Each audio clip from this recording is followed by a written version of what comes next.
Boa noite, meus irmãos. Com grande alegria que nós estamos aqui, né? Mais um quarto com Deus, dando sequência, né, na série de estudos do livro O Discípulo Radical, né, escrito pelo John Stott. A gente vai trabalhar hoje o tema Cuidado com a Criação. E Deus viu que era bom.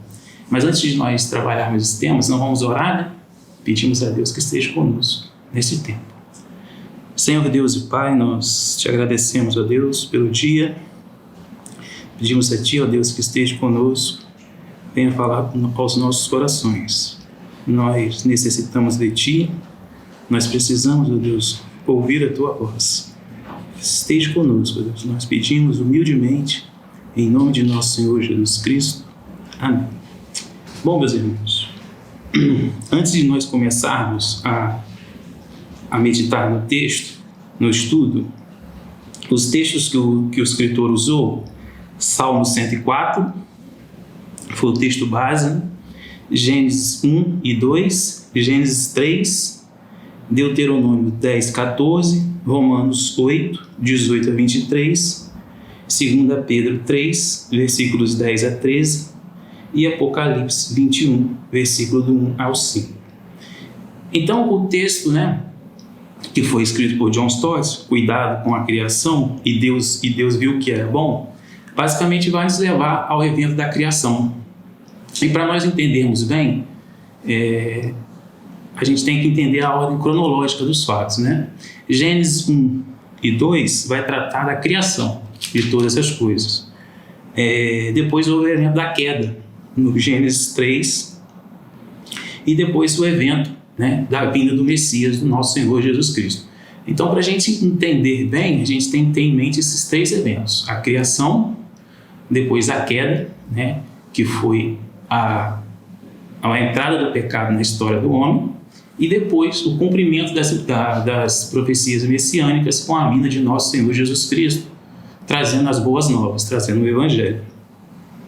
Então, assim, Romanos fala sobre isso, né? Com a queda por Adão, né, entrou o pecado. E o pecado, ele não só destruiu a relação de Deus, do homem para com Deus, mas também afetou a relação do homem para com o próximo e também a relação do homem para com toda a criação. E essa destruição, ela só pôde ser vencida com Jesus Cristo na cruz do Calvário, porque o Senhor Jesus trouxe a redenção dos relacionamentos que foi perdido, relacionamento harmônico entre o homem com Deus, o homem com o seu próximo e o homem com a criação. É interessante nós pensarmos que o Evangelho, ele nos traz essa bênção, né, de nos reconectar com Deus, porém nos traz também responsabilidade. Então nós temos responsabilidade espiritual da nossa vida com Deus, né, que a gente chama de sacerdócio, né, universal do cristão.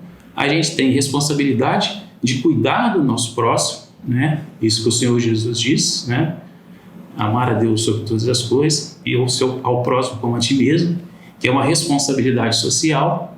E também nós temos a responsabilidade de cuidar da criação, né, uma responsabilidade ambiental também. Então, o cristão que cuida, que tem a preocupação de cuidar do meio ambiente a qual ele está inserido, ele está pregando o Evangelho, ele está testemunhando de Deus, né? Porque foi para isso que o Senhor Jesus veio, para oferecer possibilidade de reconciliação de relação, um relacionamento harmonioso do homem também com a criação. Caminhando agora para a gente entrar no nosso estudo, John Stott vem falar uma coisa interessante. Nós, como cristãos, nós temos a esperança, né, na nossa ressurreição, onde nós teremos novos corpos. E isso implica no nosso cuidado com o nosso corpo, porque no dia do grande dia do Senhor, né, a gente haverá de ressuscitar, né, ressurreto que teremos com o nosso corpo. Mas às vezes nós esquecemos que a Bíblia fala novos céus e nova terra. Ou seja, haverá novos céus e nova terra a partir daquilo que já existe. Então, a partir daquilo que já existe, aquilo que for bom, o Senhor ampliará esta bondade. Aquilo que for ruim, o Senhor corrigirá. Então, não há de se falar em nenhum tipo de destruição ou aniquilamento, mas sim de novos céus, de nova terra, restauração, uma renovação daquilo que já existe. E isso também nos traz essa responsabilidade de ter esse cuidado com o ambiente. E o John Stott, na sua leitura, ele vem falando uma coisa interessante. No último parágrafo da página 43, ele vem dizer assim: esta esfera de atuação não deveria ser mais valorizada pelo cristianismo atual como um componente legítimo da nossa missão do mundo, ou seja, de cuidar, né, das coisas da natureza. Como a perspectiva correta da natureza como criação de Deus pode nos ajudar a evitar os extremos da deificação da natureza e da exploração inconsequente. Então ele vem falando aqui de dois extremos: deificação da natureza, que seria atribuir, né, divindade, né, à natureza, é como se a Deus e a natureza fossem a mesma coisa. A teologia explica isso como panteísmo, né? Tudo é Deus, Deus é tudo, então não há um criador, né? A natureza e Deus e o universo se misturam. E um outro extremo, que é a exploração inconsequente, que os economistas chamam de capitalismo predatório, né? O que vale é o lucro a qualquer custo, né? E isso são dois extremos, e Deus nunca autorizou, nem defendeu nenhum dos dois.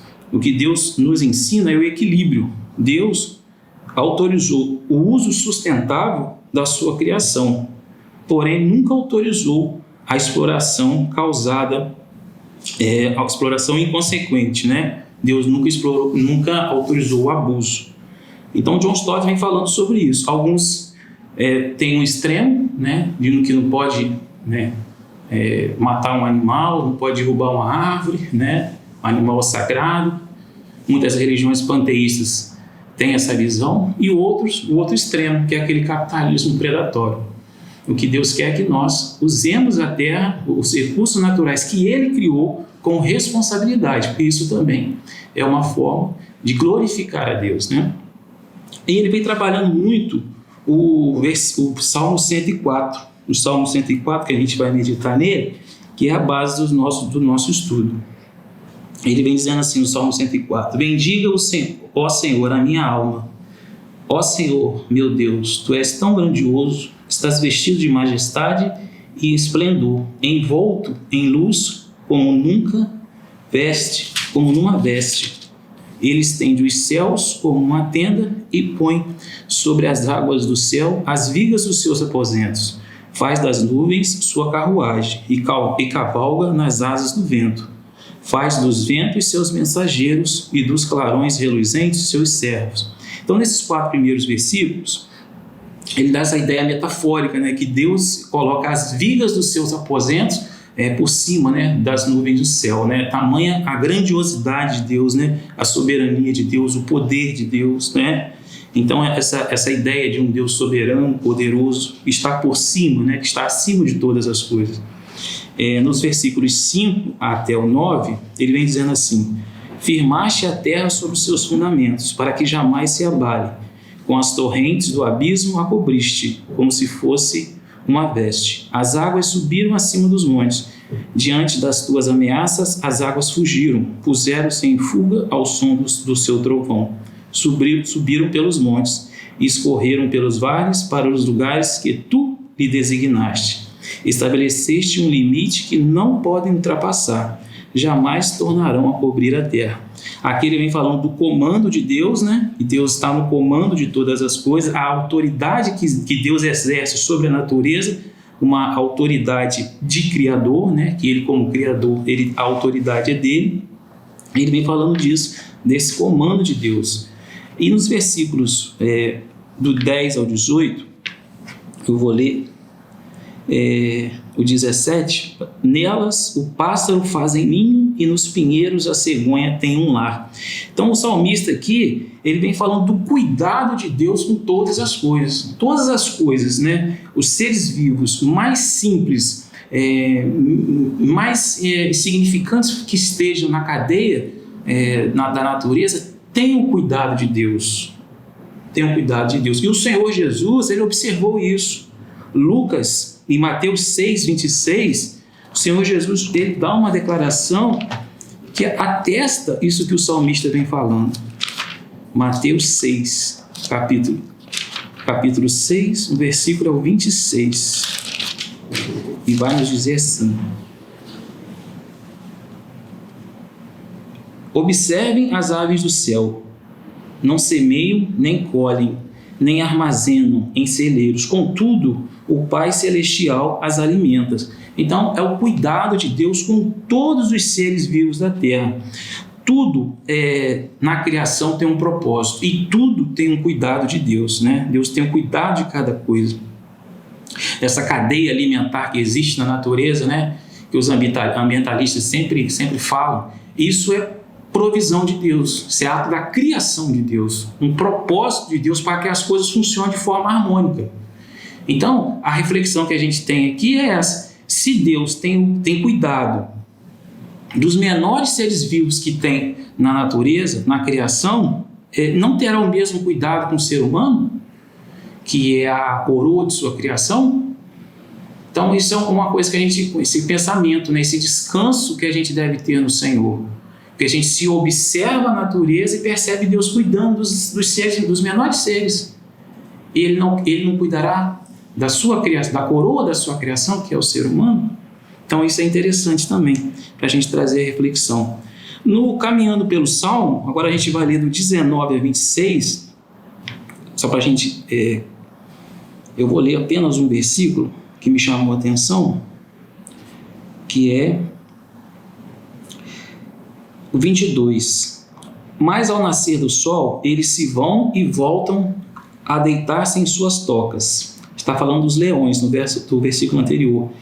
Então o homem sai para o seu trabalho, para o seu labor, até o entardecer. Então aqui, interessante nos versículos, sobretudo no 21 até o 23, que fala da rotina da sobrevivência. Se nós percebemos aqui, o salmista vai falar assim, ele observa a natureza, né? Ele diz assim: os leões rugem à procura da presa, buscando de Deus o alimento. Mas ao nascer do sol, eles se vão e voltam a deitar em suas tocas. Então o leão sai, né, de noite para buscar o alimento, né? E quando o sol nasce, eles vão para a toca. O ser humano também, ele tem essa rotina da sobrevivência com o trabalho. Ele vai falar no 23. Então o homem, né, que somos nós, sai para o seu trabalho, para seu labor, até o entardecer. Então, assim, os dois, tanto os leões, os animais, quanto o ser humano, eles têm uma mesma rotina de sobrevivência, né? Os animais saem para caçar, né? Nós saímos para trabalhar, que também o nosso meio de sobrevivência. Mas ele não deixou de relatar isso. Esse cuidado, né? Esse amor leal de Deus, né? Tanto para com os animais quanto para o ser humano.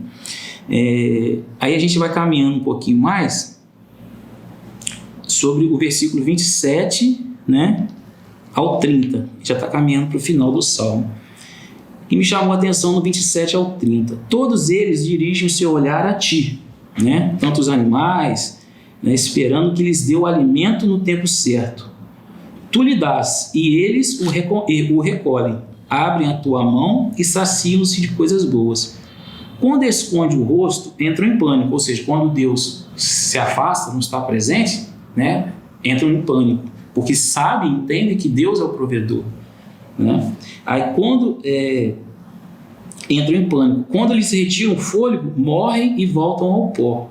Quando sopras o teu fôlego, eles são criados. Aqui está falando, né, de nascimento e de falecimento, né? E renovas a face da terra. Perdure para sempre a glória do Senhor.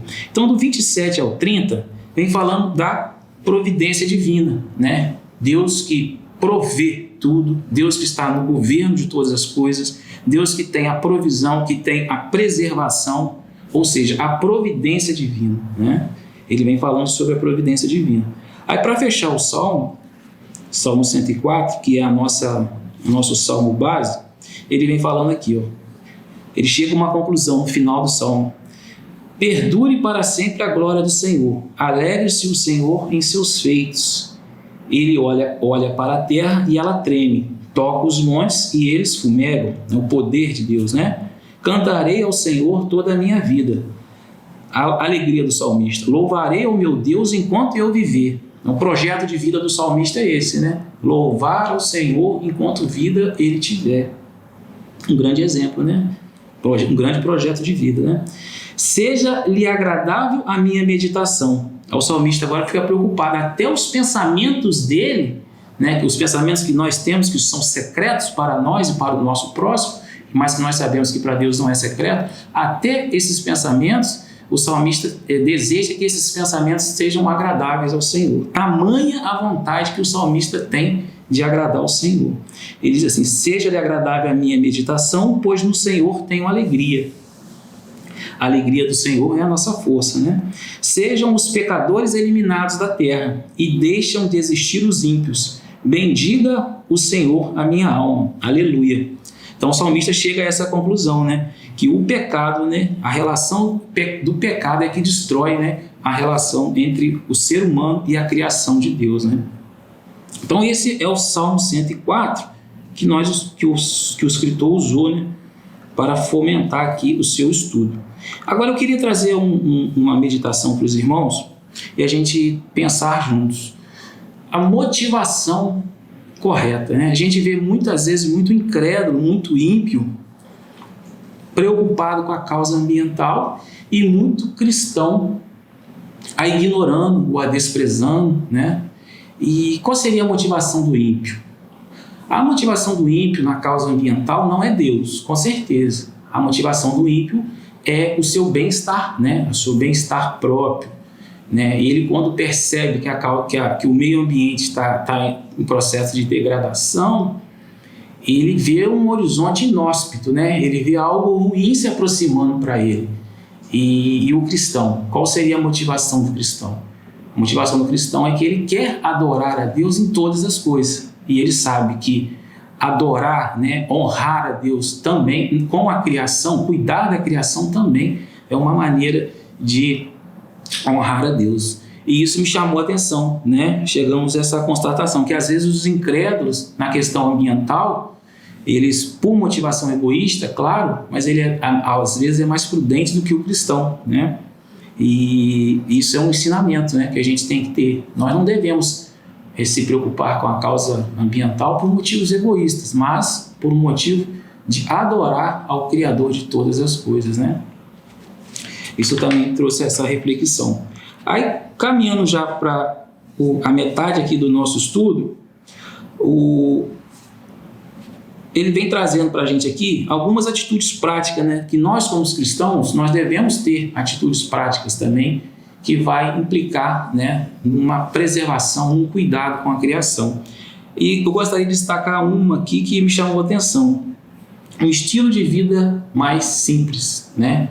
Às vezes nós não precisamos de tanto, ou achamos que precisamos de tanto para poder viver, né? Às vezes com muito menos a gente consegue viver. Então um estilo de vida mais simples também, né, é uma maneira de você honrar ao seu Criador, né, na questão ambiental. Eu preciso realmente disso aqui? Isso aqui vai fazer diferença para mim? Então essa consciência, né, que eu posso viver bem com muito menos, estando bem com o Criador de todas as coisas, vai me ajudar a avançar nessa questão ambiental aí. Outra coisa que eu trouxe aqui, né, trabalhar a mordomia da criação nos nossos relacionamentos, né? Nossos relacionamentos interpessoais, né? Educar, né? É a pedagogia do ensino, do exemplo, né? Criar uma cultura, né? De cuidado da criação como uma maneira de honrar a Deus, né? Se preocupar com a criação é honrar, né? Honrar a Deus. O amor cristão também se prova na prática, com o cuidado com a criação. porque do Senhor é a terra e todas as coisas. Aí eu trouxe algumas reflexões para a gente pensar junto. Obediência cristã também passa por uma vida com responsabilidade ambiental, né? Cuidar da criação. Agredir ou desprezar a natureza, o meio ambiente ou o ecossistema é, em última instância, agredir e desprezar a Deus, que é o Criador de todas as coisas, né? Como eu posso dizer que amo a Deus e desprezo, né, e não cuido da sua criação, né? São duas coisas que não combinam, né? E para nós fazermos assim um fechamento da nossa palavra, eu queria trazer assim uma pequena ilustração, né? Uma pequena ilustração que seria basicamente assim: o maior pintor do mundo resolveu pintar 2 quadros. O primeiro quadro foi a coroa da sua criação, e ele resolveu chamar de ser humano. O segundo quadro, muito bonito também, ele resolveu chamar de natureza. Certo dia, um viajante se aproximou e queria adquirir os 2 quadros, porém não tinha as mínimas condições de adquiri-los.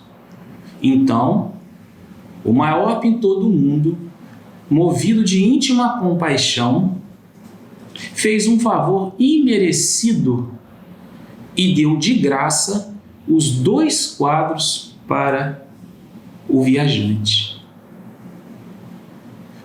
O primeiro quadro, o viajante cuidou muito bem, levou para uma galeria de arte, fez uma bela exposição e foi um sucesso. O segundo quadro, o viajante levou para casa e o queimou. Quando o maior pintor do mundo soube disso,